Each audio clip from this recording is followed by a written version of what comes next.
आज मोहन जी के नेतृत्व में अभी भोपाल से हमारे यहाँ दमोह तक 4 लेन का निर्माण हो रहा है। कितने 4 लेनों के लिए स्वीकृति दी है। भोपाल में हम लोग और तेंदुखेड़ा दमोह से निकलते थे तो 10 घंटे लगती थी, आज 4.5 घंटे में आ रहे हैं। यही तो विकास है। लाइट उस टाइम पे ये स्थिति थी कि लोग रोड पे सोते थे गर्मी के टाइम में, दिन में, रात में।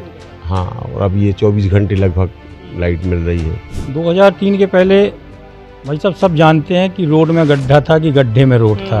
इस वक्त हम मौजूद हैं मध्य प्रदेश की राजधानी भोपाल में जानने कैसा विकास हुआ है 2.5 साल में डॉक्टर मोहन यादव ने जब से मुख्यमंत्री पद की कमान संभाली है। 2003 से पहले कैसा विकास था जब कांग्रेस की सरकार थी, क्योंकि ये जानना भी ज़रूरी है। विपक्षी सरकार लगातार आरोप लगाती है कि बीजेपी वोट चोरी कर जीत रही, कोई विकास नहीं हो रहा। तो ये हम जानेंगे क्या 2003 के पहले कुछ विकास था जब दिग्विजय सिंह यहाँ के मुख्यमंत्री थे। क्या नाम है सर आप? संतोष दुबे। क्या देखते हैं, मतलब मध्य प्रदेश में 13 दिसंबर 2023 को डॉक्टर मोहन यादव ने मुख्यमंत्री पद की शपथ ली। 2.5 साल में विकास देखते हैं मध्य प्रदेश में? बहुत कुछ विकास हुआ है, जैसे कि रोड का ले लो। लाड़ली बहना तो पहले से चल रही है, जबकि ये दिग्विजय की टाइम से नहीं थी। और लाइट उस टाइम पे ये स्थिति थी कि लोग रोड पे सोते थे गर्मी के टाइम में, दिन में, रात में। हाँ, और अब ये 24 घंटे लगभग लाइट मिल रही है। और राशन जहाँ तक है तो राशन जो है पहले लाइन में लग के मिलता था और पैसे जमा करना पड़ते थे। आज सरकार की तरफ से फ्री है गरीब लोगों के लिए। इलाज के लिए जो है आपने फ़ोन लगाया, घर गाड़ी लेने जाएगी, छोड़ने जाएगी। जन्म में पैसा दे रहा है, मृत्यु में पैसा दे रहा है। हर जगह जो है मध्य प्रदेश में एक अपना अलग इतिहास विकास के मामले में बनाया है। और जब से माननीय मोहन यादव जी आए हैं तब से और निरंतर पेयजल की स्थिति को लेके माननीय प्रधानमंत्री जी ने नल जल योजना जो की है, गांव-गांव में घर घर नल लग गए हैं। ये कभी संभव नहीं था। और कांग्रेस का कार्यकाल और बीजेपी का देखा जाए तो ज़मीन और आसमान का अंतर रहा है। अच्छा, आपने बात करी कि कांग्रेस और बीजेपी की बात की जाए तो ज़मीन आसमान का अंतर है। लाडली बहना योजना लगातार सरकार पैसे डाल रही है, अभी 34वीं किस्त जारी करी। जीतू पटवारी लगातार आरोप लगाते हैं, कुछ समय पहले एक बयान देते हैं कि इन पैसे से मध्य प्रदेश की महिलाएं सबसे ज़्यादा नशा करती हैं। कैसे देखते हैं इन बयानों को? एक तरफ बीजेपी महिला सशक्तिकरण की बात कर रही है और हम देखते हैं ना कि सिर्फ राज्य में, यहाँ पर ऐसा बयान देते हैं केंद्र में महिला आरक्षण बिल पास नहीं होने दिया जाता है, जबकि उनकी खुद की प्रॉपर पार्टी में से आप देख सकते हैं टीएमसी डीएम के जितने विरोधी दल थे सब ने इस बिल का विरोध करा, 230 सांसदों ने। कैसे देखते हैं इसे आप? विरोधियों का काम विरोध करना है। अगर ये वैसे भी इनका मध्य प्रदेश में क्या सारे देश में कांग्रेस का वजूद ख़त्म हो गया। ममता बनर्जी का जो कुछ था वो इकट्ठा पूरा सामने निकल आया। तो ये महिलाओं का जो लगातार विरोध कर रहे हैं, एक तो कहते हैं कि महिलाओं को बराबरी करो, और अगर माननीय प्रधानमंत्री जी ने बिल लेके आए तो सारे लोगों ने मिलकर विरोध किया। और माननीय जीतू पटवारी जो कह रहे हैं कि महिलाओं को पैसा मिलता है और उसका दुरुपयोग करती हैं, तो ये तो उन्हें अच्छे से मालूम है कि इसी कारण से कांग्रेस की जो आज स्थिति बनी है कि समट की 100 सीट भी नहीं रहेगी 50, उसका यही कारण है। गरीब महिलाएं हैं या सामान्य महिलाएं हैं जिनको ये पैसा मिल रहा है, उसका वो सदुपयोग कर रही हैं। हाँ, 150 लोगों में कोई एक आध लोग कहीं उनको ऐसा लगता है तो वो ज़रूरी नहीं है कि ये इसी पैसे का दुरुपयोग हो रहा है। इससे तो ये हुआ है कि लोगों में जागृति आई है और महिलाओं को जो पैसा मिल रहा है वो अपने बच्चों की पढ़ाई में, दवाई में और अपने घर की व्यवस्था में उसका उपयोग वो करती हैं। और वो महिलाएं कहती भी है शान से कि हमारे मोहन भाई साहब ने और हमारे शिवराज भाई साहब ने जो योजना दी है उसका परिणाम भी उन्हें दिखाया है खुल के। वो तो आज महिलाएं लड़ने मरने को तैयार है शिवराज जी के पीछे या माननीय मोहन यादव जी मुख्यमंत्री के कारण। और महिलाओं का पूरा आशीर्वाद बीजेपी के साथ इसीलिए है कि कांग्रेस तो दोगली राजनीति करती है, वोट लेने को महिलाओं की बात करती है और हमेशा महिलाओं के विरोध में खड़ी रहती है। अच्छा सर, इनने जैसी बात करी, क्या आप भी उसी बात से सहमत हैं कि हमेशा से कांग्रेस जो है ऐसी पार्टी रही है? क्योंकि आपने भी 2003 से पहले कांग्रेस के काम देखे होंगे, कैसे काम थे मध्य प्रदेश में? हम लोग पूर्ण रूप से इसी बात पर सहमत हैं कि 2003 से और आज के में कौड़ी मोहर का फर्क है। अच्छा, हाँ, क्या दिक्कतें थी 2003 में? मतलब मैं मूलभूत सुविधाओं की बात करूं, क्या हालत थी उस समय? बिजली, पानी, सड़क की? ना तो सड़क थी, ना कोई अच्छी सिंचाई की योजना थी। बिजली के लिए लोग तरस रहे थे, आप देख भी रहे थे, सारी चीज़ें हैं। लेकिन आज उनमें कौड़ी मोहर का अंतर है। शानदार रोड हैं। आज जब भोपाल में हम लोग और तेंदुखेड़ा दमू से निकलते थे तो 10 घंटे लगते थे, आज 4.5 घंटे में आ रहे हैं।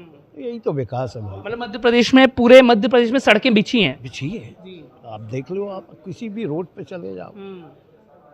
अच्छा, कांग्रेस एक और आरोप लगा रही है कि जो डॉक्टर मोहन यादव है या बीजेपी है, वो सिर्फ हिंदू मुस्लिम की राजनीति कर रहे हैं और हिंदुओं का वोट बैंक खींचकर जो है ये चुनाव जीत रहे हैं। कैसे देखते हैं इसे आप? एक बात भाई साहब, गल्ला क्या हिंदू भर को मिल रहा, सड़कें क्या हिंदू भर को चलने के लिए मिल रहा? सारे लोगों की बात करते हैं, बात हम लोग उनका विरोध करते हैं जो राष्ट्रीयता के खिलाफ जाते हैं। राष्ट्र की बात करो, हम लोग क्यों किसी को विरोध करें? हम उनके साथ हैं, उनके विकास में साथ, उनका भी तो विकास हो रहा। अच्छा, चलिए, आपने मोहन यादव की बात करी, विकास हो रहा है मध्य प्रदेश के अंदर। राहुल गांधी लगातार जो है बयान देते हैं, कभी कहते हैं कि मोदी ने ट्रंप को देश बेच दिया, कभी कहते हैं कि मोदी गद्दार है, कभी जो है तमाम बयान जो है उनकी तरफ से आते रहते हैं। अभी जो मोदी जी ने जनता से आह्वान किया था कि आप तेल का उपयोग कम करें, सोना 1 साल तक ना खरीदें, विदेश यात्रा पर न जाएं, उस पर भी उनने तंज कसा कि ये बंटाधार सरकार जो रही 12 साल का, उसकी वजह से जो है ऐसे जनता को भुगतना पड़ रहा है। कैसे देखते हैं, क्या राहुल गांधी अपने आप को अगले प्रधानमंत्री के तौर पर देख रहे हैं? वो उनका सपना कभी पूरा नहीं होगा। इस देश की जनता समझ गई कि गद्दार कौन है। आप क्या कहेंगे? सर ने तो बताया जैसे कि मोहन यादव की सरकार में विकास हुआ, कांग्रेस में ऐसे हालात थे। आपने कैसे देखते हैं 2003 के पहले का मध्य प्रदेश और आज का मध्य प्रदेश? 2003 के पहले भाई साहब सब जानते हैं कि रोड में गड्ढा था कि गड्ढे में रोड था, ये सर्वविदित है। चाहे सिंचाई का साधन हो, सिंचाई उस समय आज़ादी के बाद से छोटे से रकबा में सिंचाई का हुआ था। आज 100% से भी ज़्यादा रकबा बढ़ गया है मध्य प्रदेश में। तो ये भाजपा की कथनी और करनी में अंतर नहीं है। अंतिम छोर में खड़े व्यक्ति की भी भाजपा चिंता करती है, जन जन की चिंता करती है। गर्भ में बच्चा आता है, गर्भ में आने के पहले यदि हम बात करें तो कन्यादान से लेकर के अंतिम क्षण जब अपन मृत्यु की शैया पर जाते हैं, तब की योजनाएं मध्य प्रदेश सरकार के और भारत सरकार के द्वारा, माननीय मोदी जी के द्वारा ये पार्टी की जो रीति नीति है उसमें काम हो रहा है। तो जन जन में यही है कि सबका साथ सबका विकास। ये आरोप प्रत्यारोप जो लगाते हैं विरोधी हैं, उनको लगाने दो। जनता चुनाव में जवाब देती है और तभी बहुमत के साथ हम लोग जीत के आते हैं। अच्छा, आपने बात करी कि जनता जवाब देती है, तो हमने देखा तमाम चुनाव में, जब लोकसभा चुनाव है 29 में से 29 सीटें बीजेपी ले गई। लाडली बहना योजना को लेकर जीतू पटवारी बयान देते हैं। चुनाव से पहले तो वो भी अपने मैनिफेस्टो में कहते हैं हम 3000 देंगे। जब बीजेपी सरकार देती है तो वो कहते हैं कि इससे तो मध्य प्रदेश की महिलाएं सबसे ज़्यादा नशा करती हैं। मैं माननीय जीतू पटवारी जी से पूछना चाहता हूँ, क्या आपके घर में महिलाएं क्या ये नशा करती हैं क्या? आप क्यों महिलाओं पे ये आरोप लगा रहे हैं? यदि आपकी घर की महिलाएं यदि कुछ नशा करती होंगी तो मैं मान जाऊंगा। आप अपनी महिलाओं को तो शुद्ध बताते हैं, कोई यहाँ नशा नहीं करता है। ये ज़बरदस्ती झूठे आरोप हैं। अच्छा, एक मोहन यादव पे ये आरोप लग रहा है कि वो सिर्फ उज्जैन का विकास कर रहे हैं। क्या ऐसा है कि सिर्फ उज्जैन का विकास हो रहा है, या फिर सिंहस्थ 2028 को देखकर ज़्यादा ध्यान जो है उज्जैन की तरफ केंद्रित किया जा रहा है?